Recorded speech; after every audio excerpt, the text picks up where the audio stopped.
ETV YouTube channels లో మీ వ్యాపార ప్రకటనల కోసం ఈ నంబర్కి కాల్ చేయండి.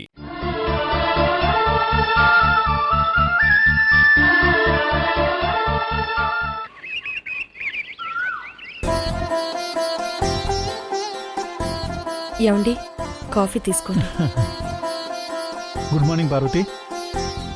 వీణ నిద్ర లేచిందా? మళ్ళీ పేడకాలు వచ్చిందని నీతో ఏం కంప్లైంట్ చేయలేదు కదా? ఉదయాన్నే లేచి గుడికెళ్ళింది.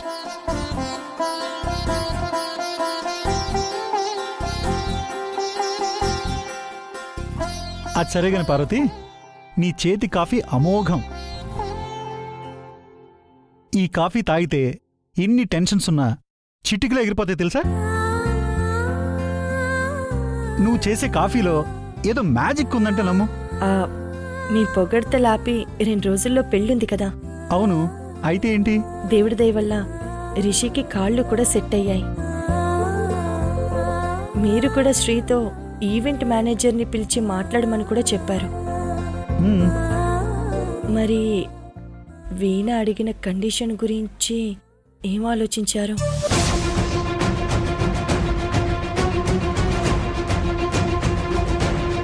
అమ్మా, భాగ్యం, శ్రీ, రిషి, అందరూ రండి.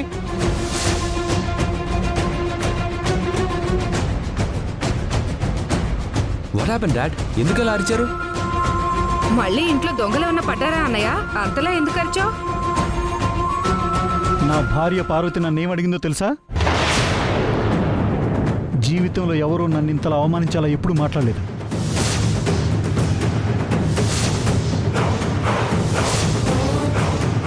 సారీ అండి, నేనేదో మాట వరుసకి గుర్తు చేశాను అంతేకాని నా మాట మిమ్మల్ని ఇబ్బందికి గురి చేస్తుందని నేను అనుకోలేదండి.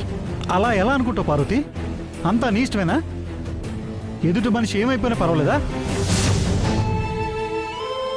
ఏం పార్వతి, మా అన్నయ్య నీకేం తక్కువ చేశాడు? మీ అన్నయ్య కూతుర్నే ఈ ఇంటి కోడలుగా ఒప్పుకున్నాడు. అయినా సరే మా అన్నయ్యని అనరాని మాటలని అవమానిస్తావా? నీకెంతైనా కృతజ్ఞత ఉందా? నువ్వు ఆగవే భాగ్యం. ఇంతకీ ఏం జరిగింది పార్వతి? నువ్వు ఆగమ్మా. అడిగిన దానికి నేనే బదులు చెప్పాలి. అప్పుడు గాని ఈ లోక్నాథ్ ఎలాంటివాడో పార్వతికి మీ అందరికీ అర్థమవుతుంది. అదేంటో తొందరగా చెప్పన్నయ్యా, ఇక్కడ నాకు టెన్షన్ పెరిగిపోతుంది. ఈ ఇంటికి నువ్వే పెద్దవి, అంతా నీకే తెలుసు, నాకేం తెలియదనేగా నీ ఉద్దేశం? నన్ను తక్కువ అంచనా వేసి మాట్లాడావు. నువ్వు ఇంట్లో ఉండడానికి వీల్లేదు.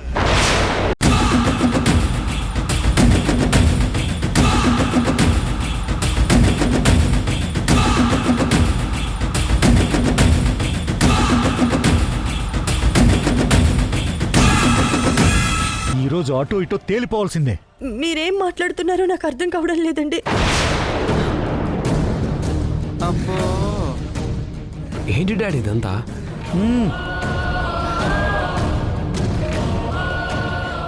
నా యావదాస్తిని 2 భాగాలుగా చేసి అందులో సగం వీణా రిషిల పేర్ల మీద, మరో సగం శ్రీ పేరు మీద జాయింట్ అకౌంట్గా రాయించిన ఆస్తి పేపర్స్ ఇవి. ఈ విషయం చెప్పాలని మీ అందరిని పిలిచాను.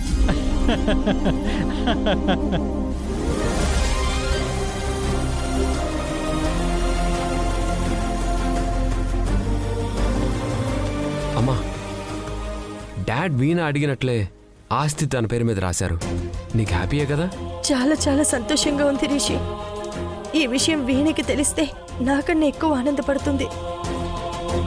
మొత్తానికి మొన్న కాక నిన్నొచ్చిన వీణ పేరు మీద ఆస్తి రాసావు కదా అన్నయ్య. చాలా గొప్ప పనే చేసావు. అయినా ఆస్తి తనే తీసుకెళ్ళిపోదు కదా భాగ్యం. వీణ భద్రత కోసం అడిగింది తప్ప ఇంకే ఉద్దేశంతో కాదు కదా. ఇక్కడే మనతో పాటు మనలో మనిషిగా కలిసిపోతుంది. అంతే కదా పార్వతి? మీరు వీణకి మాటిచ్చినట్టుగానే ఆస్తిని తన పేరు మీద కూడా రాసి మీరు ఎంత గొప్ప మనసున్నవారో నిరూపించుకున్నారు. కానీ ఇందాక మీరు ఉన్నట్టుండి కోప్పడేసరికి నాకు ఊపిరి ఆడలేదంటే నమ్మండి. సర్లే, చివరికి ఏకులా వచ్చి మేకైన మీ మేనకోడలికి ఆస్తి వచ్చింది కదా, పండగ చేసుకోండి. భాగ్యం, బంగారం లాంటి హ్యాపీ మూమెంట్ని చెడగొట్టకుండా కొంచెం సైలెంట్గా ఉంటావా? ఆ? మేము ఆస్తి కావాలని అడగలేదు కదా డాడ్. ఎందుకు ఇలా రాయించారు? అడక్కపోవడం నీ సంస్కారం రా. అడక్కపోయినా చేయటం నా బాధ్యత. పార్వతి, నీ చేత్తోనే శ్రీ వేదలకి డాక్యుమెంట్స్ ఇవ్వు.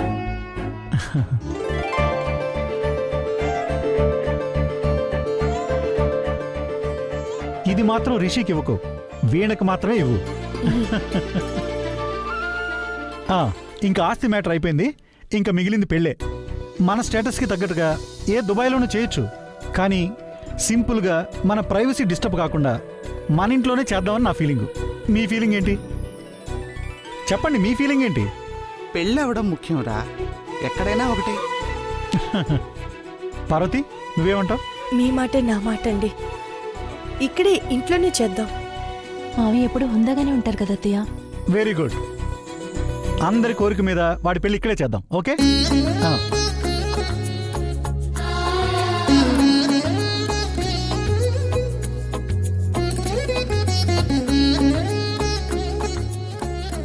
ఇంట్లో అందరూ నన్ను గుడ్డిగా నమ్మేశారు. ఇప్పుడు పార్వతికి కాదు కదా, నా ప్లానింగ్ మీద ఎవ్వరికి డౌట్ రాదు. ఇంకా వీణకి పెళ్లి ముహూర్తం కంటే ముందే చావు ముహూర్తం పెట్టాలి. రే, మీ నాన్నేంటల్లుడు కలిసి ప్లాన్ చేద్దామని చెప్పి ఇప్పుడు మనకు తెలియకుండానే దాని పేరు మీద ఆస్తి రాశాడు. అవునత్త, నాకు కూడా అదే అర్థం కావట్లేదు. కానీ డాడ్ ఏది చేసినా అందులో ఏదో ఒక పర్పస్ ఉంటుంది. అది మాత్రం నేను నమ్ముతున్నాను. ఏ నమ్మకం ఏంటో, నాకు మాత్రం కట్టప్పలా వెన్నుపోటు పొడిచినట్టు అనిపించింది. ఏంటి అత్తాలుళ్ళిద్దరూ బాగా కోపం మీద ఉంటున్నారు? మరి ఉన్నవా అన్నయ్య? నువ్వు మాకు చెప్పిందేంటి, నువ్వు చేసిందేంటి? Dad, what is this dad? ఆ వీణ పేరు మీద కూడా ఆస్తి రాయడం ఏంటి? ఇక వీణ మన మాట వింటుందా? రేపటి నుంచి దానికి కొత్తగా కొమ్ములు వస్తాయి. Cool down Rishi. బ్రేకులు లేని మీ ఆవేశాన్ని నేను అర్థం చేసుకోగలను. మీకు విషయం తెలుసా? ఆ పద్మవ్యూహం నుంచి అభిమన్యుడు బయటికి రాలేదు, కానీ ఆస్తి కొట్టేయాలని ప్లాన్ చేసిన తన ప్లాన్ నుంచి నేను సక్సెస్ఫుల్గా బయటకు వచ్చాను. ఎక్కడొచ్చో నా మొహం మండ. అది మొత్తం మనల్ని ముంచేసేలాగా చేసావు. అన్నయ్య, వచ్చానని నువ్వు అనుకుంటున్నావు, మనల్ని ముంచేశానని అదనుకుంటుంది. ఆస్తి రాసి కాగితాలు దాని చేతిలో పెట్టావు కదా, ఇక మన చేతిలో ఏముంది? బూడిద తప్ప. అది ఆట ఆడుతుంది, ఇక మనం చూస్తూ కూర్చోవాలంతే. నా బుర్ర బద్దలైపోతుంది డాడ్. చెయ్యని తప్పుకి లైఫ్ లాంగ్ శిక్ష వేసింది ఆ వీణ. ఇక లేట్ చేయకుండా నేనే దాన్ని లేపేస్తాను. రిషి, ఆగరా. నీది ఉడుకు రక్తం, ఆవేశం తప్ప ఆలోచన ఉండదు. నా బ్లడ్ కొంచెం చల్లబడినా అందులో అనుభవం, ఆలోచన రెండూ ఉంటాయి. అన్నీ ఉన్నప్పుడు ఇలా ఎందుకు చేసావు? మీరంతా నేను వీణకి ఆస్తి రాసిచ్చానని మాత్రమే అనుకుంటున్నారు, కానీ అది జాయింట్గా రాసిచ్చానన్న సంగతి మీరు మర్చిపోతున్నారు. నా మొహం మండ. ఏ రాయి అయితేనేం పళ్ళు రాలగొట్టుకోవడానికి? దాని చేతిలోకి ఆస్తి పోయిందిగా, నా బిడ్డ అనుభవించాల్సిన ఆస్తి. నీ బుర్ర అక్కడి వరకు ఆలోచిస్తుంది. జాయింట్గా ఆస్తి రాసిస్తే రిషికి వీణకి ఈక్వల్గా వాటా ఉంటుంది.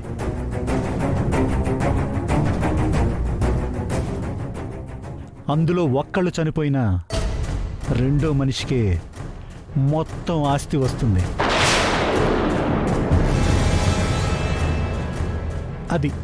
అది నా ప్లాన్. అర్థమైందా? Wonderful dad, you are amazing.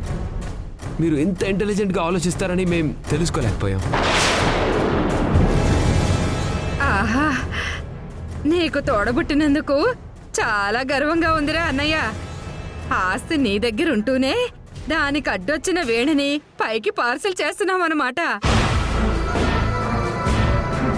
Dad, ఈ జాయింట్ అకౌంట్లో ఉన్న లూప్ హోల్ మీద వీణకి డౌట్ రాదంటావా? రాదు. ఒకవేళ డౌట్ వచ్చినా నువ్వు అడిగినట్లే ఆస్తి రాసిచ్చాను, అయినా మమ్మల్ని అనుమానిస్తావేంటని పార్వతినే న్యాయం చెప్పమని వీణ ముందు నిలబెడతాను. అప్పుడు పార్వతే వీణ నోరు మూయిస్తుంది. అద్భుతంగా ఆలోచించావురా అన్నయ్య. ఈసారి దాని చౌకి ఏం ప్లాన్ చేశావు? ఇంట్లో పెళ్లి బాజాలు మోగేలోపే దాని చావు మేళం వినపడేలా చేస్తాను. Just wait and see.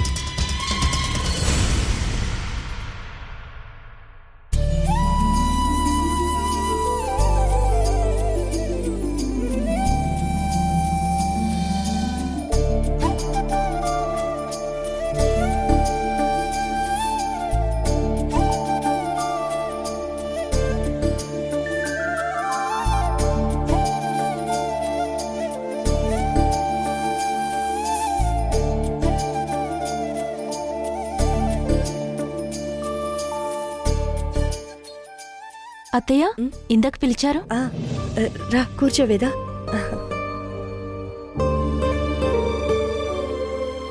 ఇవన్నీ వీణ పెళ్లి కోసం మీ మావయ్య తెచ్చిన నగలు చీరలు ఎలా ఉన్నాయి చూడు.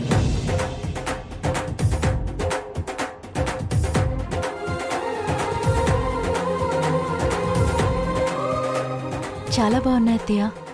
మీ మావయ్య ఈ విషయంలో చాలా గొప్పగా ఆలోచించారు వేదా. ఆయనలో వచ్చిన మార్పు చూసి నాకే చాలా ఆశ్చర్యంగా ఉంది. ఇంటి పెద్దగా మావయ్య ఎప్పుడు హుందాగానే ఉంటారు కదా అత్తయ్య. నిజమే, కానీ వీణ విషయం వేరు కదా. రిషి కూడా వీణ వల్లే కోలుకున్నాడు. వాళ్ళిద్దరి మధ్య గొడవలు పోయి దగ్గరవుతున్నారు.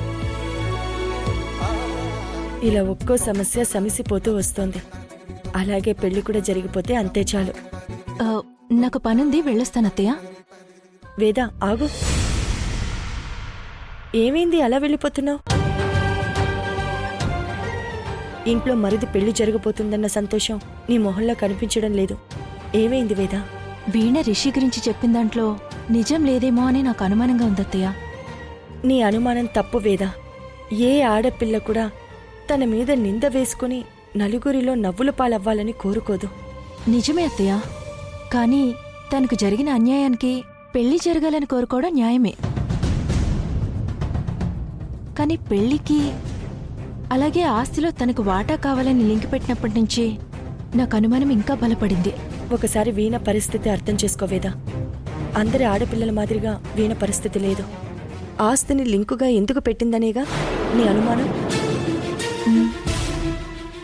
ఇంత జరిగాక వీణ తనకు భద్రత ఉండాలని కోరుకోవడంలో తప్పు లేదు కదా వేదా. అమ్మా నాన్నలు ఉన్న ఆడపిల్లల పరిస్థితి వేరు. వాళ్ళకి ధైర్యం ఉంటుంది. మనకే కష్టం వచ్చినా అమ్మా నాన్నలు ఆదుకుంటారన్న నిబ్బరం ఉంటుంది. కానీ దురదృష్టవశాత్తు వీణకి అమ్మ లేదు. నాన్న కూడా ఈ మధ్య పోయాడు. అలా ఒంటరైన పిల్లకు అనుకోకుండా ఇలాంటి అఘాయిత్యం జరిగి తప్పని పరిస్థితుల్లో ఇంటికొచ్చింది.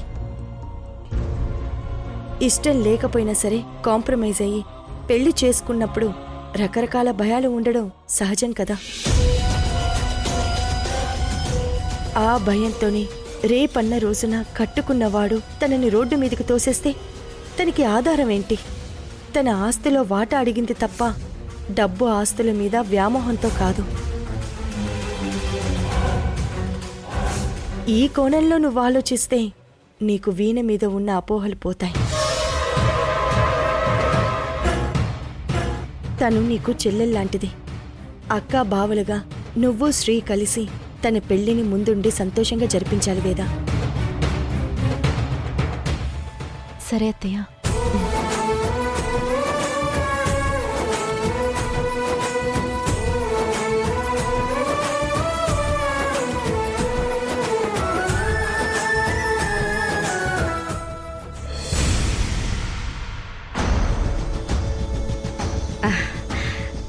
అమ్మా అమ్మా అమ్మా అమ్మా, ఏ లోకంలో ఉన్నావే? ఏంటి అంతలా అరిచావు? నువ్వేదో లోకంలో ఉన్నావు కదా, ఆ లోకం నుంచి నిన్ను ఈ లోకంలోకి తేవడానికి అరిచానులే. ఉండనా మరి? మీ అన్నయ్య ఏమో ఆ వీణ పేరు మీద ఆస్తి రాశాడు. నా మనవడికి దారేపోయేదాన్ని తెచ్చి పెళ్లి చేయబోతున్నాడు. ఏంటిదంతా? ఈ ఇంట్లో ఏం జరుగుతుందో నాకు బొత్తిగా అర్థం కావట్లేదు. ఈ దెబ్బకి నేను ఏ కాశీకో అట్నుంచటే కైలాసానికో పోయేలాగున్నాను. అమ్మా, అన్నయ్య ఆ మాత్రం ఆలోచించకుండా ఆస్తి రాసి ఇవ్వలేవే. నువ్వు కంగారు పడకు. దానికి లింకుగా రిషిని కూడా జాయింట్ చేశాడు. ఇందాక నేను కూడా ఈ విషయం మర్చిపోయాను. మన జుట్టు తీసి ఆ వీణ చేతికిస్తే రేపది మనల్ని ఒక ఆట ఆడుకోదు. ఆ మాత్రం వీడికి జ్ఞానం లేకుండా పోయిందా? పోనీ పెద్దదాన్ని, నేనంటూ ఒకదాన్ని ఇంట్లో ఉన్నాను కదా, ఏదో సలహా అడిగితే చెప్పనా? ఆవేశపడకమ్మా, కొంచెం నెమ్మదించు నా మొహం మండా. చూస్తూ ఉండు. ఇప్పుడు అది ఆస్తి తీసుకుంది. రేపు పెళ్ళయ్యాక నా మనవణ్ణి కొంగు కట్టేసుకుని వాణ్ణి కూడా ఎక్కడికో తీసుకెళ్ళి ఈ ఆస్తి మొత్తం నాశనం చేస్తుంది. అప్పుడు కానీ మీ అన్నయ్యకి బుద్ధి రాదు. దానికంత సీన్ లేదులేవే. అది బతికి చెడిందే. దాని బుద్ధి ఎప్పుడు ఎలా మారుద్దో ఎవరు చూసొచ్చారు చెప్పు? అయినా ఎవరినని ఏం లాభం? సరస్వతి ఉంటే మాత్రం ఇంత జరిగేది కాదు. లేకపోవడం ఏంటి? ఖచ్చితంగా పార్వతి వెనకాల సరస్వతి ఉండే ఈ నాటకం నడిపిస్తుంది. లేదంటే సొంత అన్నయ్య కూతురైన వీణని పార్వతి నడి రోడ్డున పడేస్తుందా ఏంటి? సరస్వతి సపోర్ట్ చేయడం వల్లే పార్వతి ఇదంతా చేస్తుంది. ఇక్కడ జరిగేవన్నీ సరస్వతికి తెలుసు. ఆ సరస్వతి సపోర్టుతోనే పార్వతి తన మేనకోడల్నిచ్చి ఇంటి కోడల్ని చేయబోతుంది. అయితే నేను భయపడినట్టే ఏకులా వచ్చి మేకైపోతుందన్నమాట. మేక తొక్క. దాని మొహంలో పెళ్లి కళ రాకముందే దాన్ని శ్మశానానికి పంపేలా మేం ప్లాన్ చేయబోతున్నాం. ఇంట్లో ఎప్పుడు చావు వార్త వినాల్సి వస్తుందోనని నువ్వు ముందే ప్రిపేర్ అయ్యుండు. నా కర్మ.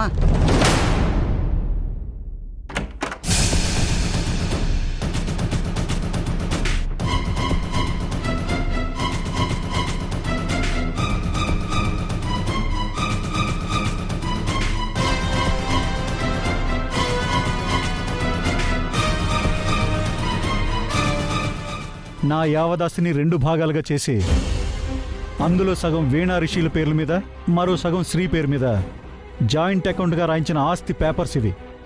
ఈ విషయం చెప్పాలని మీ అన్నని పిలిచాను.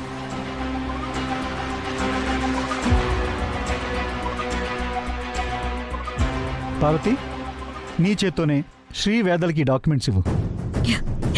ఎస్. ఇప్పటికే నేను అనుకున్నది సగం జరిగింది. అంటే సగం అధికారం నా చేతిలోకి వచ్చింది. ఇకపైన మిగిలిన ఆ సగం అధికారాన్ని కూడా నా గుప్పిట్లోకి తెచ్చుకుంటాను.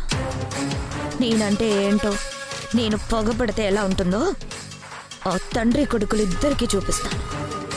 నా జీవితాన్ని పణంగా పెట్టి నేనేం సాధించానో నన్ను నీచంగా మాట్లాడిన వాళ్ళందరికీ తెలిసేలా చేస్తాను.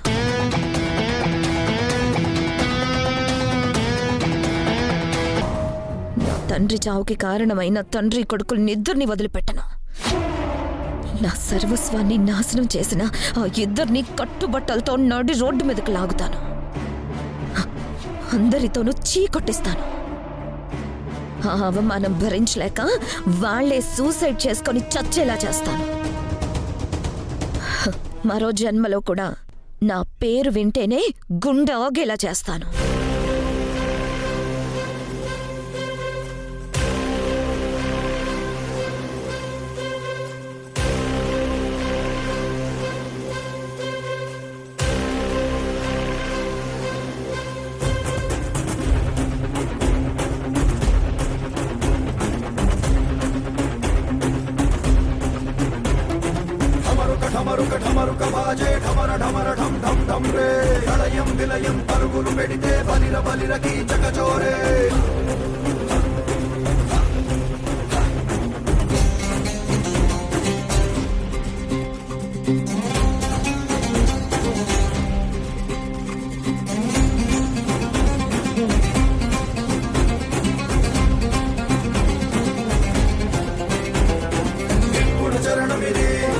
దుర్గుణహరణమిది జటాజూటుడే పరాక్రమించిన శ్మశాన క్షేత్రమిది. నిశ్చల ప్రణవమిది, నిర్భయ నటనమిది, హలహలాన్ని స్కలించనున్న భిక్షుని రౌద్రమిది.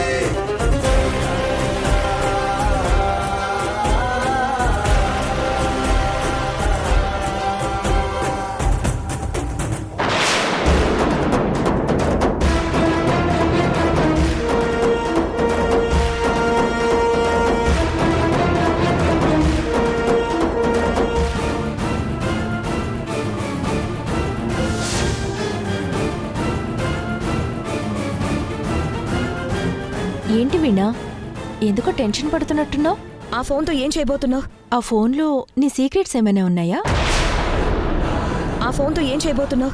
తొందర పడకు, ఓకేనా? వెయిట్ చేయి.